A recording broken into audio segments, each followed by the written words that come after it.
সহিহ বুখারীর বর্ণনা। قال رسول الله صلى الله عليه وسلم كل امتي معافى الا المجاهرين। নবীজি বলেন আমার উম্মতের সকলকে আল্লাহ মাফ করে দিবে, শুধু তাদেরকে না যারা গুনাহ করার পর অন্যদেরকে বলে বেড়ায়, তাদেরকে আল্লাহ মাফ করবে না। আমার উম্মতের সকলকে আল্লাহ মাফ করবে, তাদেরকে না যারা গুনাহ করার পর মানুষকে তাদের এই গুনাহ বলে বেড়ায়, পাপ বলে বেড়ায়, তাদেরকে আল্লাহ মাফ করবে না। নবীজি বলেন কিছু উম্মত আছে বোকার মতো, রাতের বেলা পাপ করে আল্লাহ তার পাপের উপর পর্দা ফালায়া রাখে, আল্লাহ তার পাপটা ঢাইকা রাখে, সকালবেলা সে বন্ধুদের কাছে বলে বেড়ায় আমিলতুল বারিহাতা কাযা ওয়া কাযা, আমি রাতের বেলা এই পাপ করেছি। আল্লাহ তাআলা তার পাপের উপর পর্দা ফালায়া রাখছিলেন, আল্লাহ পাপের উপর পর্দা ফালায়া রাখছে, আর ওই ব্যক্তি সকালবেলা অন্যদের কাছে তার পাপের কথা বলে বেড়ায়। নবীজি বলেন বোকার মতো এই কাজটা কেন করলা? তোমার পাপ তো আল্লাহ ঢেকে রাখছিলেন, তুমি ইচ্ছা করে পাপটা কেন আরেকজনের কাছে প্রকাশ করলে? সহিহ মুসলিমের এক হাদিস শুনেন, কিয়ামতের ময়দানে অনেক পাপীকে আল্লাহ ডাকবে পর্দার আড়ালে, ডাকার পর বলবে আতারিফু যামবা কাযা ওয়া কাযা, তুমি কি এই পাপ স্বীকার করো?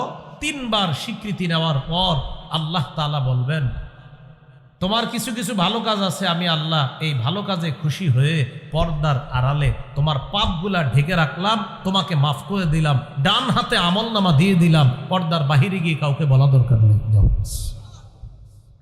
তো আল্লাহ যেখানে পাপ ঢেকে রাখে, আমি আপনি পাপ খুলে দিলাম। তাহলে আজকের 5 নাম্বার আলোচনা গেল, পাপ হয়ে গেলে সবাইকে বলে না বেড়ানো। এখন পাপ করার পর বলে বেড়ানো এটা ফ্যাশন হয়ে দাঁড়িয়েছে, ফেসবুকে স্ট্যাটাস দেয়। বন্ধুরা এই নাটকটা দেখেছি, দেখার পর আমার এই অভিমত। ডিয়ার ফ্রেন্ডস, তোমরাও তোমাদের অভিমত শেয়ার করো বন্ধুদেরকে। একটা নাটক দেখছে, দেখার পর এটা ফেসবুকে দিয়ে আপনি সারা দুনিয়ারে সাক্ষী বানাইলেন। এইখানে অনেক ইয়াং ছেলেরা আছেন, যুবকরা, এই পাপের স্ট্যাটাস যারা দিছেন আজকে রিমুভ করেন। আল্লাহর কসম বলছি, আপনার সাক্ষী বাড়াইতেছেন গুনাহের, আজকে রিমুভ করেন, আজকে ফেসবুক থেকে ডিলিট করে দেন, আর সাক্ষী নতুন করে বাড়ায়েন না। আল্লাহ আমাদেরকে বুঝার তৌফিক দান করেন। এগুলো 5 নাম্বার কথা। 6 নাম্বার, এটা আমার সাথে বলেন, মনে থাকবে। বলেন যে কোনো পাপ পাহাড়ের মতো মনে করব। যে কোনো পাপ পাহাড়ের মতো মনে করব। তাহলে পাপ হয়ে গেলে কিসের মতো মনে করব বলেন তো? পাহাড়ের মতো মনে করব যে কোনো পাপ। সহিহ বুখারীর বর্ণনা, আব্দুল্লাহ ইবনে মাসউদ রাদিয়াল্লাহু তাআলা আনহুর বর্ণনা, তিনি বলেন ইন্নাল আবদাল মুমিনা ইয়ারা যুনুবাহু কান্নাহু কাঈদুন তাহতা জাবালিন ইয়াখাফু আন ইয়াকা আলাইহি। ইমানদার বান্দা গুনাহকে মনে করে একটা পাহাড়, এই পাহাড়ের নিচে সে বসা, এই পাহাড় আমার উপর পড়বে, আমি ধ্বংস হয়ে যাব। ওয়া ইন্নাল ফাজিরা ইয়ারা যুনুবাহু কাযুবাবিন মাররা আলা আনফিহি। পাপাচার বান্দা গুনাহকে মনে করে মাছির মতো, মাছি নাকের ডগার সামনে দিয়ে যায় আর চলে আসে। ইমানদার বান্দা গুনাহকে মনে করে পাহাড়, এই পাহাড় আমার উপর পড়বে, আমি ধ্বংস হয়ে যাব। পাপাচার বান্দা গুনাহকে মনে করে মাছি, এই মাছি নাকের ডগার সামনে দিয়ে যায় আর চলে আসে। এই জন্য কোনো ইমানদার যার গত 20 বছর নামাজ কাজা হয় নাই, হঠাৎ এক ওয়াক্ত নামাজ কাজা হলে তার মতো টেনশন দুনিয়াতে আর কারো নাই। গত 20 বছর এক ব্যক্তির এক ওয়াক্ত নামাজ কাজা হয়নি, হঠাৎ তার নামাজ কাজা হইলে দেখবেন সারাদিন পেরেশান। ভাই কি হয়েছে আপনার, এমন করেন কেন? কিছু বলে না। দেখলে মনে হবে তার 4-5 কোটি টাকা লস হয়েছে, কারণ কিছু বলে না। এলাকার ইমাম সাহেব রাতের বেলা চুপি চুপি জিজ্ঞাসা করলো, ভাই আপনার সারাদিন মনটা খারাপ, আপনি তো মাশাআল্লাহ আমাদের সাথে কত হাসি খুশি থাকেন, মন খারাপ কেন? তখন জবাব দেয়, হুজুর গত 20 বছর আমার এক ওয়াক্ত নামাজ কাজা হয় নাই, আজকে হঠাৎ আমার নামাজ কাজা হয়ে গেছে। চোখের পানি ছেড়ে দিয়ে এই লোকটার হালাত এমন অবস্থা হয়ে যায়। কিন্তু একজন পাপাচার যার জোহরের নামাজ কাজা হয়ে গেছে, ফজর কাজা হয়, আসর কাজা হয়, তাকে জিজ্ঞাসা করবেন, ভাই নামাজ পড়ো নাই কেন? ওই পড়ি নাই, কি কয় শুক্রবারের নামাজ পড়মু, শুক্রবারেও পড়ে না জুমা। কি ভাই, নামাজ তো বললেন না জুমাও? আগামী শুক্রবারে পড়বো।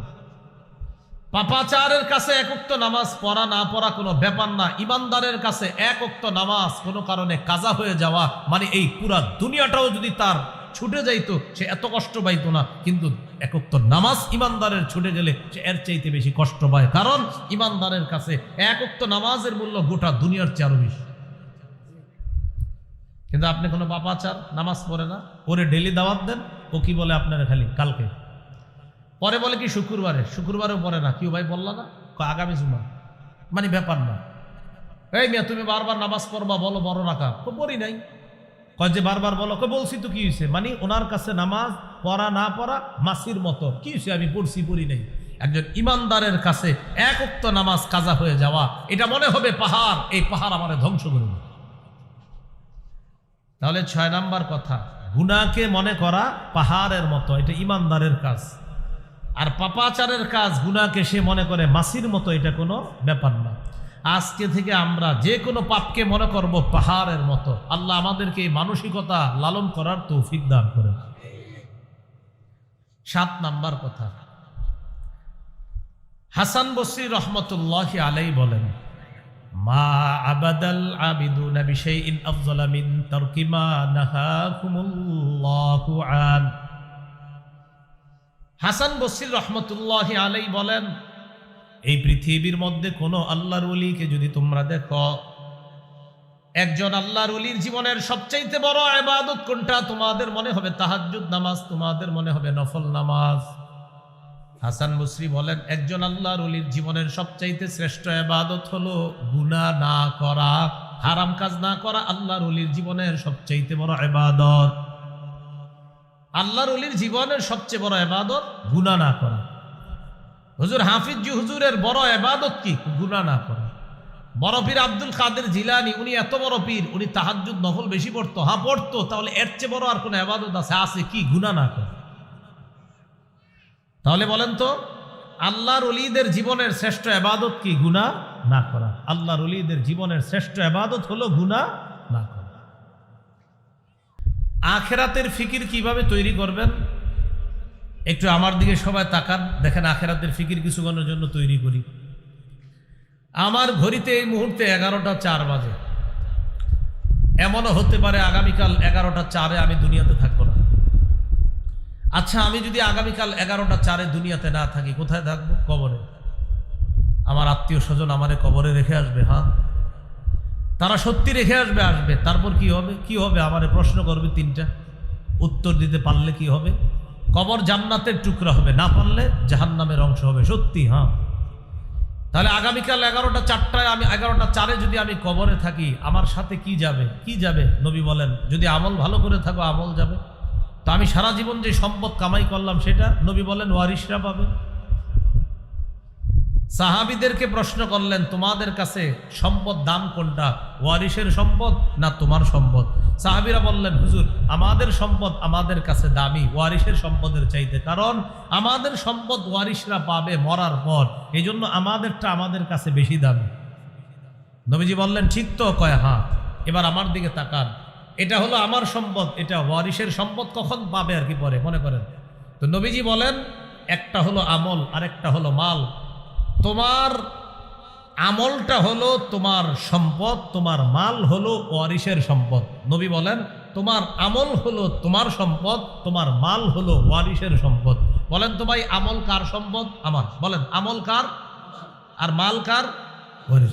তো নবীজি বললেন, তোমরাই তো বললা তোমাদের সম্পদ বেশি দামি। হ্যাঁ। নবীজি বললেন, তোমাদের সম্পদ হলো আমল, ওয়ারিশের সম্পদ হলো মাল, তাই তোমার সম্পদ এটা পাবে ওয়ারিশ, আর তোমার যে আমল নামা এটা তুমি পাবা। রাসূলুল্লাহ সাল্লাল্লাহু আলাইহি সাল্লাম বলেন, মৃত্যুর পর যখন কবরে যাবা, তোমার আমল তোমার সাথে যাবে আর তোমার মাল তোমার ওয়ারিশরা পাবে। এবার তুমি চিন্তা করো কোনটা বেশি গুরুত্ব দেওয়া দরকার। তাহলে আমাদের সম্পদের নাম কি বলেন তো? আমল। বলেন, আমাদের সম্পদের নাম কি? আমাদের সম্পদের নাম কি? আর ওয়ারিশের সম্পদের নাম মাল। বলেন, আমাদের সম্পদের নাম আমল, ওয়ারিশের সম্পদ। নবীজি বলেন, যা কামাই করছো ওয়ারিশ পাবে, যা আমল করছো তুমি পাবে। এইভাবে আপনি আখেরাতের ফিকির তৈরি করা। আরেকটা ফিকির তৈরি করেন, আপনাকে ডাক্তার বলল আগামী 24 ঘন্টা আপনার শরীরটা আর টিকে থাকবে, শরীর ড্যামেজ হয়ে গেছে, 24 ঘন্টার পরে আপনি বেঁচে থাকবেন না, আস্তে আস্তে আপনার শরীর ড্যামেজ। এই 24টা ঘন্টা আপনার কি অবস্থা হবে আপনি একটু চিন্তা করেন তো।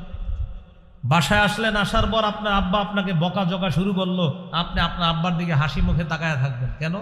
আব্বা বকেন, 24 ঘন্টা পর আর পাবেন না।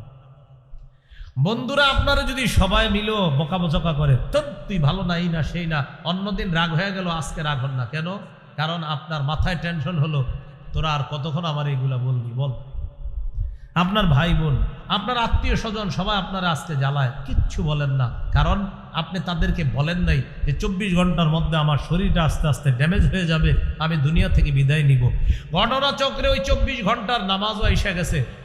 ডাক্তার বলার পর জোহরের নামাজটা পাইছেন, বলেন তো এই জোহরটা কেমন পড়বেন? হ্যাঁ, কত কত যত্ন নিয়ে পড়বেন, কারণ আমি তো থাকবো না। আসর কত যত্ন নিবেন, মাগরিব কত যত্ন, এশা কত যত্ন। তাহলে ডাক্তার বলার কারণে সব কিছুর প্রতি আপনার এত যত্ন আইসা দিল। আল্লাহ তাআলা বলে দিয়েছেন মৃত্যু যে কোনো সময় তোমার হয়ে যাবে, অতএব প্রত্যেকটা নামাজ আজকে থেকে আমার আপনার মনে রাখা যে এটা আমার জীবনের শেষ নামাজ। এইভাবে আপনি মৃত্যুর কথা স্মরণে আসেন, দেখবেন আপনার গুনাহ অটোমেটিক চলে যাচ্ছে। আমি বললাম তো আগামী 24 ঘন্টা আপনারা ট্রাই করেন, আখেরাতের স্মরণ আনেন। এলাকার মানুষ বলবে ওর হয়েছে কি রে। আপনি যখন আখেরাতের ফিকির তৈরি করবেন, এলাকার মানুষ বলবে ওর কি হয়েছে, মানে আপনার ভিতরে আলাদা চেঞ্জিং দেখে তারা বলবে ওর কি হয়েছে, মানে ওরাও বুঝতেছে আপনার মধ্যে আলাদা একটা কিছু কাজ করতেছে।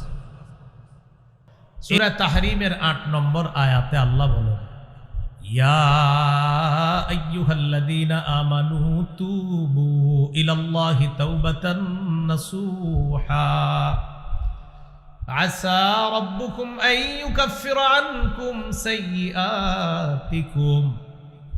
আল্লাহ বলেন, হে ঈমানদার, তোমরা আল্লাহর কাছে খাঁটি তওবা করো, আশা করা যায় তোমাদের রব তোমাদের জীবনের গুনাহগুলো ক্ষমা করে দিবেন, তোমাদের রব তোমাদেরকে মাফ করে দিবেন। তবে এখন আবার মনে রাখতে হবে তওবার 4টি শর্ত। বলেন কয়টা শর্ত? বলেন 1, অতীতের গুনাহ ছেড়ে দেওয়া। 2, গুনাহের উপর অনুতপ্ত হওয়া। 3, দৃঢ় প্রতিজ্ঞা করা আমি ভবিষ্যতে এই গুনাহ করব না। 4, আমার জিম্মায় বান্দার হক থেকে থাকলে এই হক আদায় করে দেওয়া। এই 4টা হলো তওবার শর্ত। 1 নাম্বার অতীতের গুনাহ ছেড়ে দেওয়া, 2 নাম্বার অতীতের গুনাহের উপর অনুতপ্ত হওয়া, 3 নাম্বার দৃঢ় প্রতিজ্ঞা করা ভবিষ্যতে এই গুনাহ না করার, 4 নাম্বার জিম্মায় বান্দার হক থেকে থাকলে এই হক আদায় করে দেওয়া। এখন গুরুত্বপূর্ণ কথাটা শোনেন, সুদে যারা আরেকজনের টাকা আনছেন, মনে করেন আপনি একজনের কাছ থেকে 500 টাকা পান, এই 500 টাকা আনছেন, সুদে আনছেন আরো 50, এইভাবে 50, 100 এইভাবে করতে করতে সুদে আপনি 50,000 টাকা শুধু সুদের অংশ আনছেন মানুষের কাছ থেকে। আপনারা মনে রাখবেন এই 50,000 আপনার না, যাদের থেকে আনছেন তাদের। আবারও বলছি, আমি মন খারাপ করেন না, আপনারা কারো কাছ থেকে 100 টাকা পাইতেন, 100 টাকা নেওয়ার সময় সুদে আনছেন 10 টাকা, এই 10 টাকা আপনার না, এটা তার। হুজুর হ্যাঁ আমারে দিছে, হ্যাঁ আপনারে দিছে, বেচারা তো চিপাই বুড়ে দিছে আপনারে, এটা আপনার না, এটা তার। অনেক সুদখোর ভাবে কি আমি ভালো হয়ে যাব, ভালো হইয়া হজ কইরা আইসা একদম সব ঠিকঠাক, হ্যাঁ ডিজিটাল পদ্ধতির ভালো হওয়া। আপনি যাদের কাছ থেকে সুদে আপনার টাকাগুলো আনছেন, যারা যারা পাওনা, ওদের টাকা না দেওয়া পর্যন্ত আপনি 40 বার 50 বার সারা জিন্দিগি আপনি প্রতি বছর হজ করেন, কোনো লাভ হবে না। আপনি তাদের টাকা আগে ফেরত দেন। আপনি 7 লাখ টাকা দিয়ে হজে গেছেন না, এটা না করে ওদের টাকা ফেরত দেন, আপনি টাকা ফেরত দেন তাদের। তাহলে তওবার 4টি শর্ত। 1 নাম্বার অতীতের গুনাহ ছেড়ে দেওয়া, 2 নাম্বার গুনাহের উপর অনুতপ্ত হওয়া, 3 নাম্বার প্রতিজ্ঞা করা আমি ভবিষ্যতে গুনাহ করব না, 4 নাম্বার আপনার জিম্মায় যেই পাওনা আছে এই পাওনা আপনি আদায় করে দেওয়া। আল্লাহ কথাগুলা মনে রাখার তৌফিক দান করেন। এইগুলো খাঁটি তওবা, গুনাহ মাফের 2 নাম্বার উপায়।